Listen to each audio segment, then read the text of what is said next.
ओम शांति। सर्वप्रथम ज्ञान के सागर, गुणों के भंडार, प्राण प्यारे बाप दादा, परम आदरणीय दादी जी एवं सभा में बैठी हुई सभी प्रभु पसंद आत्माएं, आज का मुख्य विषय है परिस्थिति पर विजय। तो परिस्थिति माना परिस्थिति, अर्थात दूसरे के द्वारा आई हुई स्थिति, चाहे व्यक्ति द्वारा चाहे प्रकृति द्वारा, लेकिन कोई भी परिस्थिति कितनी भी बड़ी हो, अगर हमारी स्वस्थिति मजबूत है तो परिस्थिति हमें हिला नहीं सकती।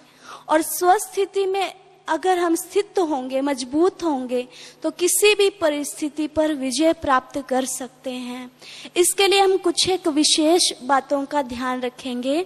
सबसे पहली बात, परमात्मा में अटूट और अटल निश्चय।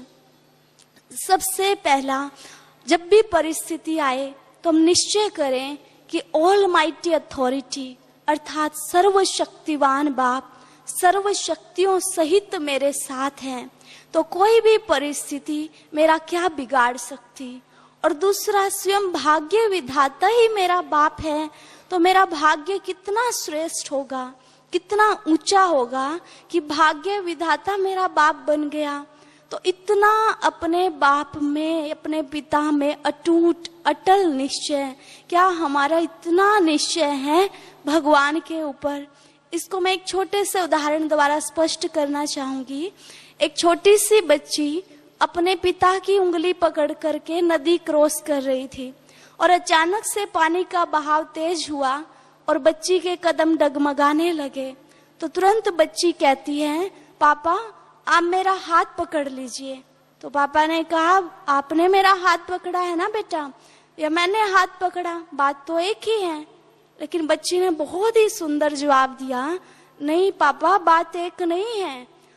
मैंने आपका हाथ पकड़ा, वो तो घबराहट के कारण छूट भी सकता है, लेकिन आप मेरा हाथ पकड़ लोगे तो मुझे निश्चय है कि आप मेरा हाथ कभी भी नहीं छोड़ोगे।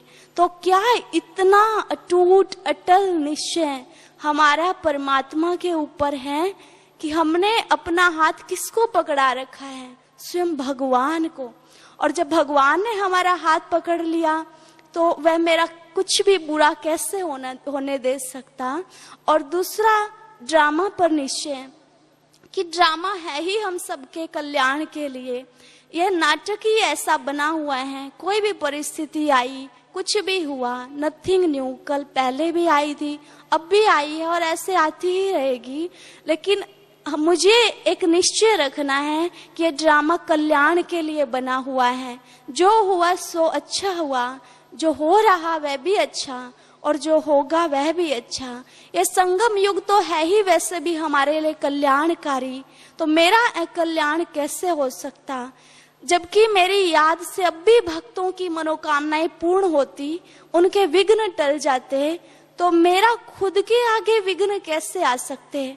और तीसरा, कई बार मनुष्य समस्याओं का चिंतन बहुत ज्यादा करते हैं, लेकिन समस्याओं का चिंतन न करके साक्षी दृष्टा बनना है। कई बार जब भी परिस्थिति आती है, हमें कहते हैं ऐसा क्यों हुआ, मेरे साथ ही ऐसा कैसे होता है, आखिर ये कब रुकेगा।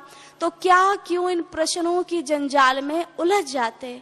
और भगवान वाच है, जो प्रसन्न चित्त आत्मा है वह कभी प्रसन्न चित्त नहीं रह सकती। तो हमें इन प्रश्नों से, समस्याओं के चिंतन से दूर रहना है। और भगवान कहते हैं कि कोई भी प्रॉब्लम आए तो तुम मेरे पास ऊपर आकर उस प्रॉब्लम को देखो। और जब हम ऊपर जाकर उस प्रॉब्लम को देखेंगे तो प्रॉब्लम बहुत ही छोटी नजर आएगी, लेकिन नीचे ही अगर उलझ जाएंगे तो प्रॉब्लम भी बड़ी नजर आती। अपने आप को बार बार ये याद दिलाएं, ये बार बार कहें, हे प्रॉब्लम चाहे तो कितनी भी बड़ी हो, लेकिन मेरा बाप बहुत बड़ा सर्वशक्तिवान है, तो तू मेरा कुछ नहीं बिगाड़ सकती। तो चाहे प्रॉब्लम आए, चाहे कुछ भी आए, लेकिन हमें हर परिस्थिति में सदा खुश रहना है। भगवान का होमवर्क वह याद रखना है कि बच्चे अपने मस्तक रूपी बोर्ड पर लिख लो, सदा खुश रहना है। और खुश रहना है कभी किसी कारणवश खुशी गायब हो भी जाए, ऐसे तो होनी नहीं चाहिए, लेकिन बाबा ने कहा था अगर किसी कारणवश परिस्थितिवश हो भी जाए तो सदा एक ही निश्चय कि भगवान से लेकर के वह खुशी औरों को दे दो, लेकिन सदा खुश रहना है और खुश करना है। अगर हम ये कुछ एक बातें ध्यान रखेंगे तो हमारी स्वस्थिति बहुत मजबूत हो जाएगी और हम हर परिस्थिति को सहज ही हंसते हंसते पार कर लेंगे। ओम शांति। शरीर का नाम BK Poonam, zone Punjab, centre Panipat. ओम शांति।